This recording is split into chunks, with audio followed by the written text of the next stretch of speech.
Hey, everybody. Welcome to another episode of Issues of the Heart podcast. I'm your host, Brother Kobe. I'm Rogers. And again, we're joined by a religious liberty historian, Peter Chung. We're glad to have you on. We want to continue our discussion, and it was getting very good. And but it generated a bunch of questions.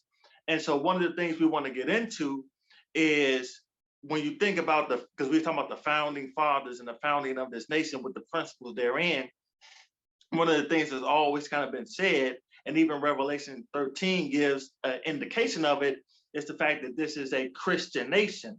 So the mere fact that people say, hey, this is a Christian nation, then it ought to be Christian ideologies, Christian laws that ought to be put forth in the nations. It shouldn't be, when you go to Islamic countries, they're gonna run it through Islamic law. When you go to other countries, they're gonna run it by the ideologies or the teachings of their religion, right? So they may say, well, the reason why you don't have Muslim Syria law here is because this is not a Muslim nation. The reason why you don't have other Jewish law per se, or other nations, their deities, their gods, or their religion here is because they say, well, we are a Christian nation, right? Founded upon Christian principles. And so that's the ideology behind many evangelicals to putting in Christian laws, contrary to what the other populists may be. How do you respond to that thinking as far as this nation?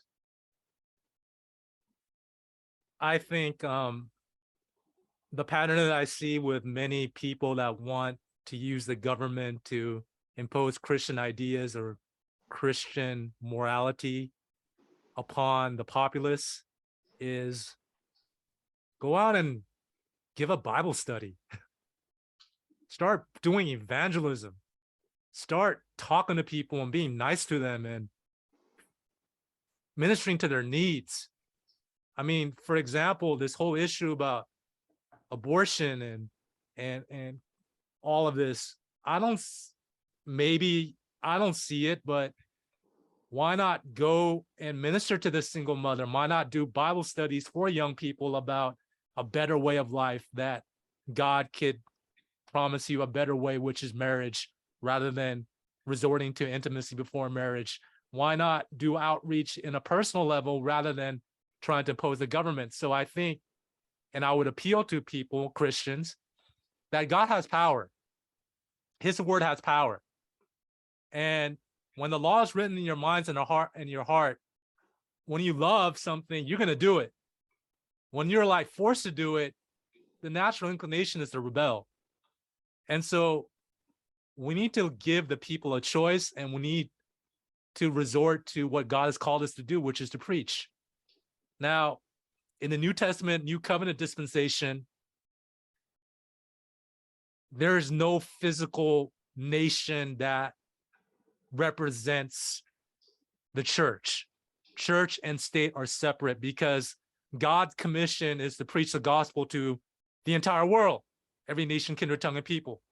So one nation is not the representative nation that seeks to represent the church, like, say, Rome with the Vatican. We're not set up that way. God is not God's order. And so I think evangelicals and our Christian brethren and even people within our own church should realize that we should, instead of compel and have our energies with the government, but just to preach the gospel, give Bible studies, and be just kind, nice people. You know, one of the pieces you had mentioned previously, and it's important, it's great for us to be students of history, because there are a lot of things that are taking place in society, and we don't forget history, either good, good or bad. And particularly when we talk of prophecy and seeking to understand prophecy and to share prophecy, our foundation needs to go back to be able to understand history, because we have the wrong lens and understanding of history. We're going to make wrong parallels, wrong connections and things that are taking place. And so you've given a lot of good history in terms of, well, the formation of the Constitution, the background behind it, how we have the separation of church and state. And again, we know that there is not literally written in the Constitution those words when we get but it's clearly we have the symbolism there, the metaphor, why it was based there, and the reason behind it. So we fast forward, of course, to today, and we talked about one of the recent rulings of the Supreme Court allowing the coach to be able to pray after the football games and so forth. And so one other piece, and you talked about some of the elements there.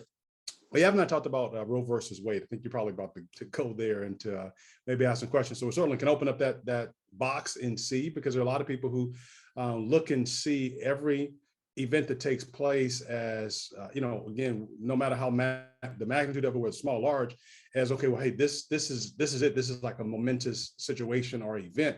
But again, understanding through the lens of history, we're able to see some pieces there and to understand, well, no, this is really not that significant, or this is something that is of significance, we should pay attention to it. So let's talk about Roe versus Wade for a minute. The Supreme Court, essentially, they kicked it back down to the states and say, hey, you guys decide, we're not going to decide. And so for our listeners to be able to know and understand, there is no federal law that prohibits abortion.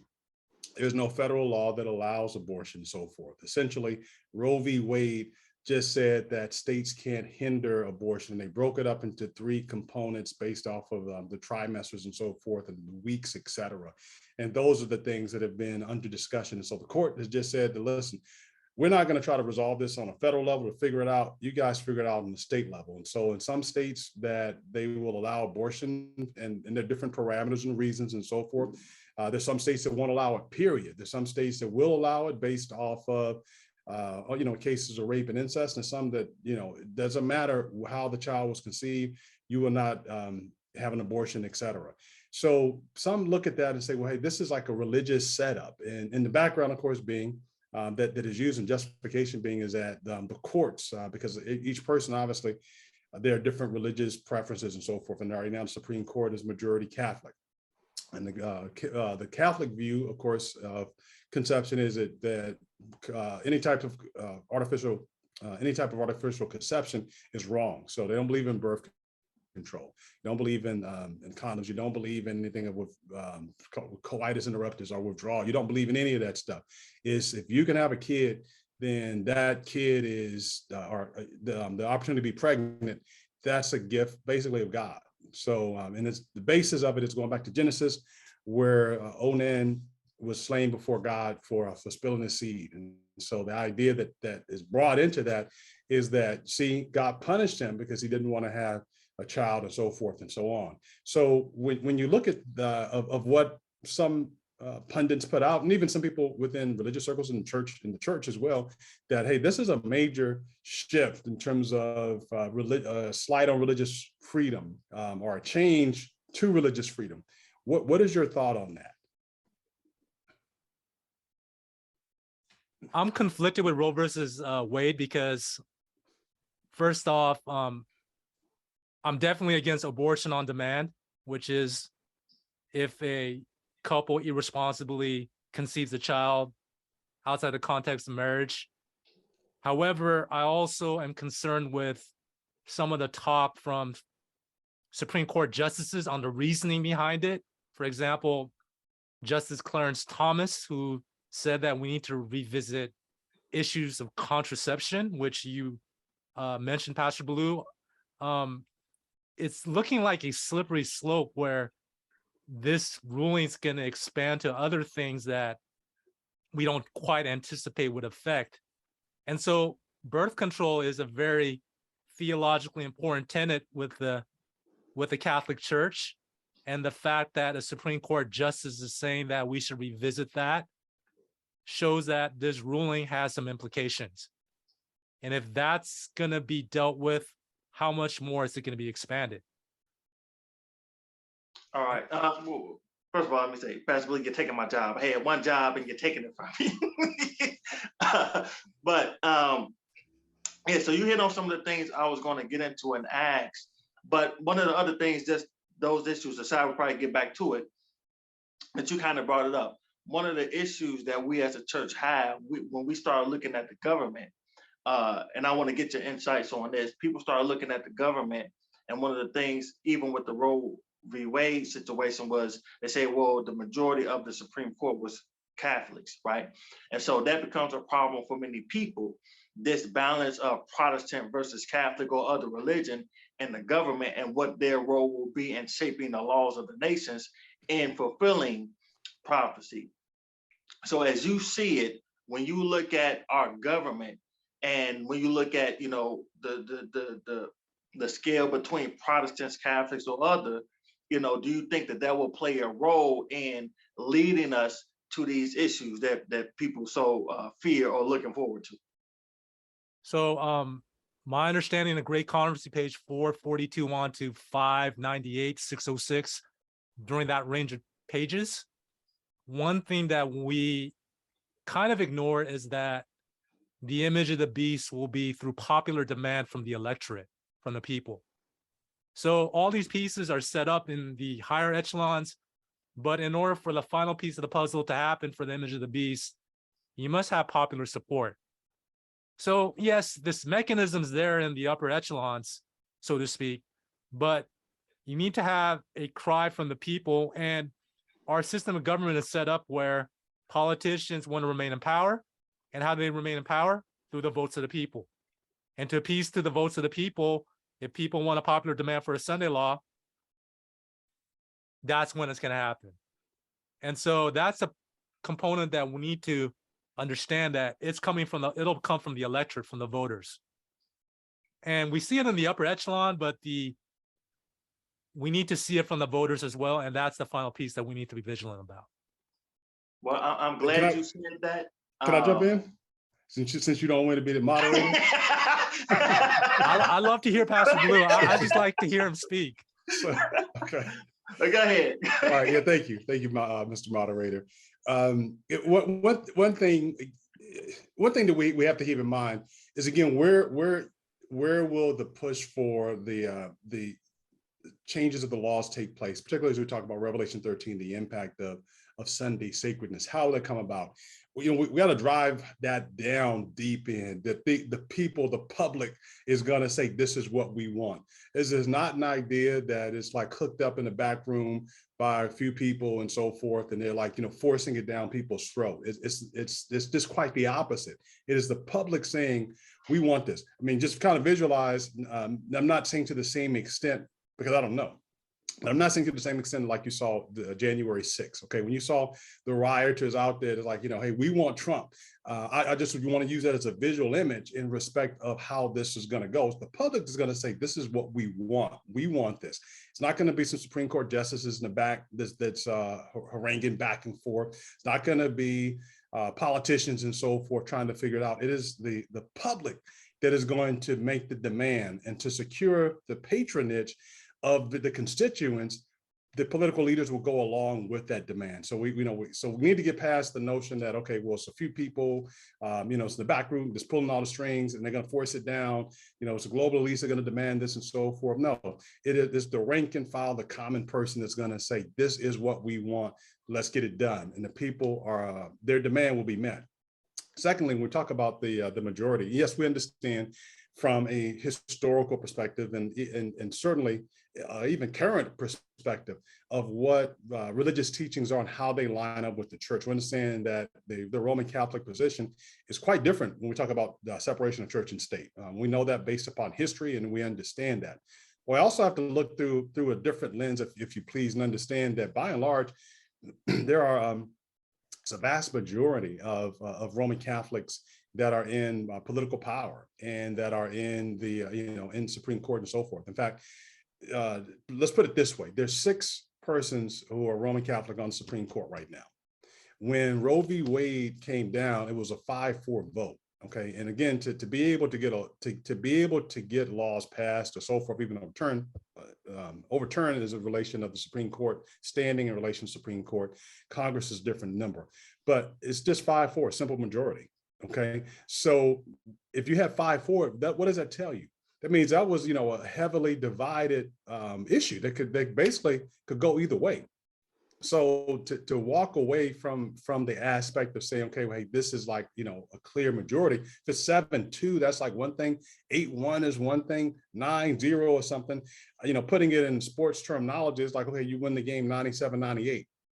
or a football game 7-6 or whatever the case may be, very close. We don't want to lose sight of the fact, though, that some of the mindset, though, particularly Justice Thomas, which brought a lot of scrutiny, he's saying, look, let's reconsider some of these things as it relates to contraception. And some people are like, hey, are we going backwards? When we look at some of the other laws that have taken place, particularly in America in the last 2 years, in respect of elections, and civil rights and so forth, one could easily argue that it's like, okay, we're trying to go back 40 years.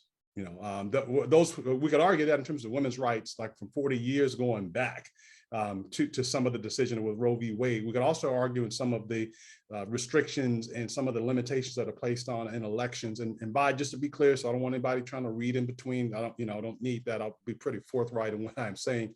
But some of the voter identification pieces and so forth, I think we can agree that some things you certainly should have, clear rules and so forth. But from the auspices of saying, hey, this was a fraudulent election, therefore we want everyone to be able to pass this test and so forth.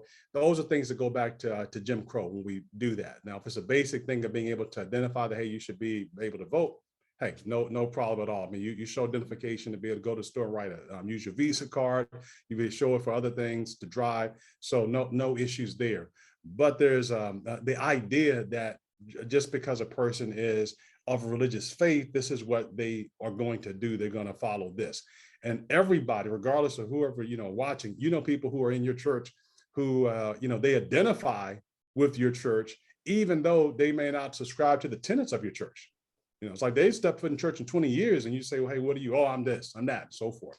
And they have no belief in some of the ideas and the teachings and so forth. And so where I'm going with that is that when you look at Catholics in America, particularly in politics, the church has this strong position on birth control, which we've identified. And the church has gone on record, and some various priests have said, well, we're not going to give communion to you because of your views on abortion, because of your views on contraception and so forth. They said, we're not going to do that to you. That's a main tenet in the church, to be able to have the sacrament and so forth. So it is not as simple as cut and dry with this person, this is their background, because a person may say, well, hey, I went to this school, but they don't necessarily identify with that. They just say, hey, this is what I am. I don't necessarily identify with that. And I think we get somewhat of an idea of that with some of the fierceness. Nancy Pelosi, she is Catholic. Okay, Joe Biden, Catholic. What are their position? What are they stating? And I know some people say, well, people can say whatever they want and so forth. But I think their record demonstrates, in fact, kind of what they believe and so forth. And so it puts them in some respects in cross purposes with the church, but they feel that, in their heart, they're following their religion as they understand it and ascribing to it as such. So it is not just a simple thing as just saying, well, hey, there is a majority of this group that's in office, and so therefore they're going to do this. No, it goes beyond that. And again, keep in mind that it is the people, the public, that will say, this is what we want, and the politicians will pander to that to be able to honor what the request is. So don't look to the courts then to be able to overchange things. Don't look to the Congress to be able to just overchange things. You look at you have a pulse on what is the populace saying, what is the populace demanding, and in it, not a couple of crazy people here or there, but I'm talking about, a widespread idea and belief and so forth. Similar going back to, as we talked about, like, January 6th. That's not a few people that's saying, craziness, right? You had like a mass movement of people who believe, a lie, and who acted upon that, and who were very passionate about that, in the respect of hundreds of thousands and millions, pretty populous in that respect. So I think we should use, history to be able to look and to be able to understand, but also to be aware of those things. I think that's, it's a clear indication that, people have different thoughts, they have different ideas. Where are these things going? It could be some significant things. In the court through the years, they have made some rulings that have, ruffled people's feathers, and people say, hey, this is against religious freedom. And then they've made some rulings look like, hey, this is to be able to establish. And there's that fine line again, because these are human beings. How do you make laws that affect, 300 million people? and trying to show fairness to all people. You know, that's a really complicated situation to be in. You know, you got 538 people trying to make laws that are literally will impact millions of people. And then you're trying to be able to do it. And yes, you have your own personal, conveniences and your likes and dislikes. And so it's like, you being elected, and now you have to make laws that are going to affect, 40 million people or something like that. And I'm kind of breaking it down just based off of numbers. And, you have your personal likes, but you don't want your personal likes to influence other people. You don't like vanilla milk. So you're going to say then no vanilla milk can come in, that we only want the, how do you it's a broad thing that you're trying to look at and to see. And so there's some complexity that is there that these folks have. But again, with some of these issues, and in particular that issue of Roe v. Wade, we want to look at it and to be able to see. But I think fundamentally, are people saying, well, is this a religious decision as such? And I think from what the courts have determined, the rationale is not so much of a religious issue as such. From their perspective, from the court's perspective, they're trying to argue it based off of what rights does the state have, and then what rights do people have? Because remember, Roe v. Wade, it was challenged based off of the encroachment of the government into private affairs. That's really what it came down to. Now, the argument that people on the outside of it making, all right, it's pro-life, pro-choice, but the fundamental issue that the courts have to look at is this a violation or an encroachment on these aspects of the amendment? Does this go against the 14th Amendment? Does this stop due process? What role does the state have in that respect? And so even now, there are questions of can a woman go to a different state? If I'm in Arkansas, can I go to some other state? Now, some people say, no, you can't go to another state because then that's going to be a crime. But, that my thinking is it probably won't happen, because then will you stop somebody from saying, I'm going to the next state over to be able to get LASIK? I'm going to the next state over to be able to get treatment for, a foot injury or so forth. That you start going to will we define and allow medical procedures and so forth. So it will be interesting to see how it plays out, what ends up happening from it. But it is not, again, it's not at the heart a religious issue, not at all. That's not what is being discussed. This is not an issue of religion. They're talking about something completely different. Now we talk about the coach going, then they're clearly saying, hey, my religion is being suppressed. I want to go into pray. Prayer by nature is religious. And so that is, so there are certain things that take place in terms of religious issues and religious freedoms and so forth.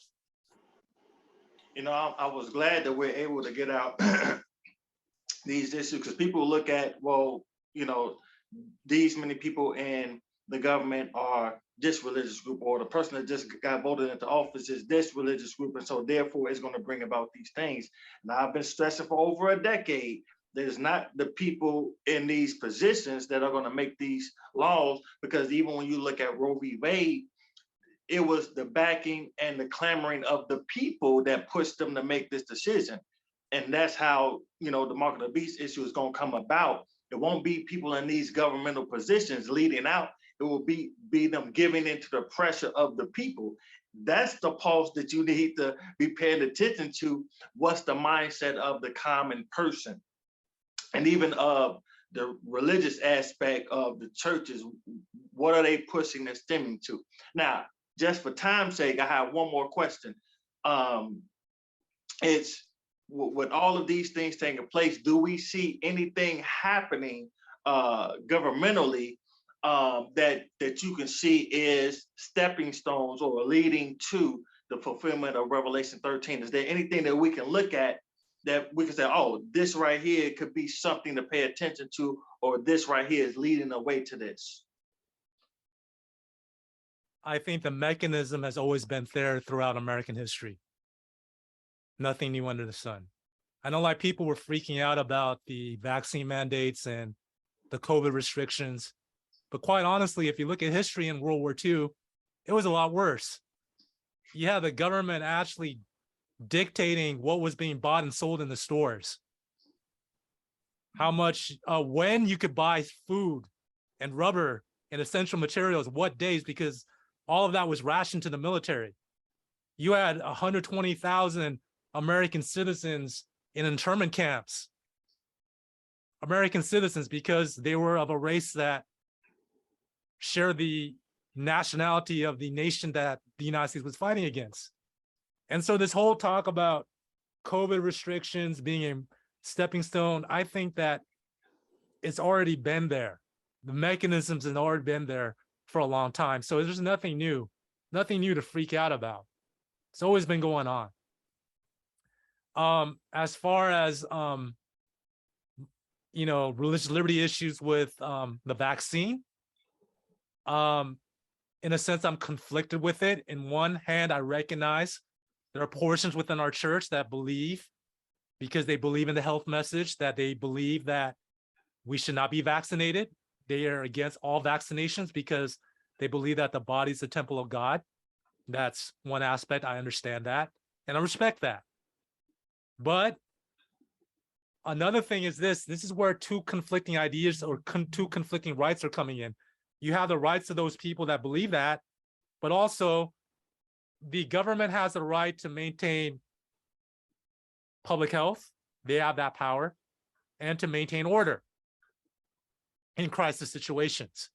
So when you have two conflicting ideas coming about, this is how the Supreme Court decides those things. They're going to ask what is more beneficial for society, the rights of certain individuals that believe that certain way, or the general population that may be benefited by what the government is doing. And so that concept has been around for a long time. And so that's what I'm going to say, nothing new under the sun. I think the thing that we should be cognizant about is our own spiritual condition. The emphasis of our messages, many of our messages in our pulpits in the Adventist Church, and those that do end-time events, is doom and gloom, fear, conspiracy theories. It's been going on for a long time.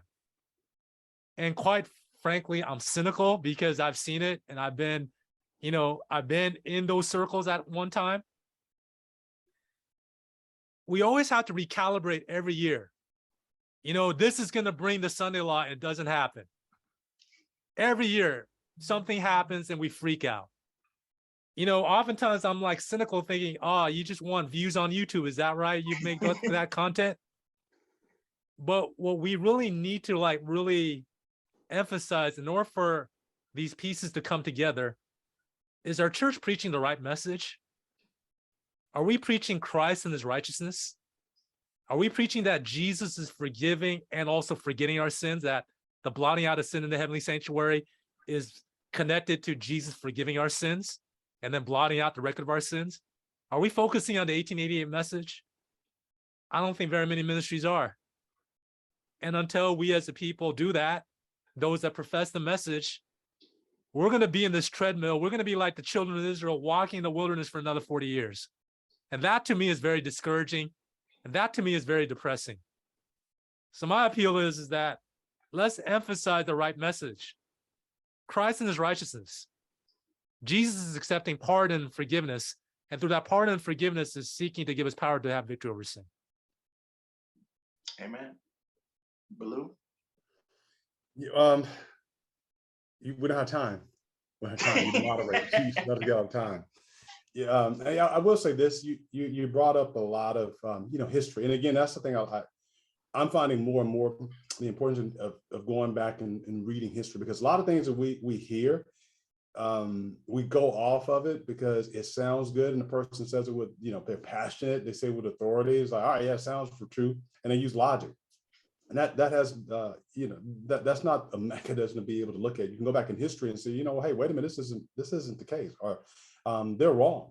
This view is wrong because of this. And history is a beacon of light that shines light down so that as you walk into the present and into the future, you have a good parameter to be able to stand from. And so because there are a number of things, particularly you talk about COVID, and I'll keep my remarks brief.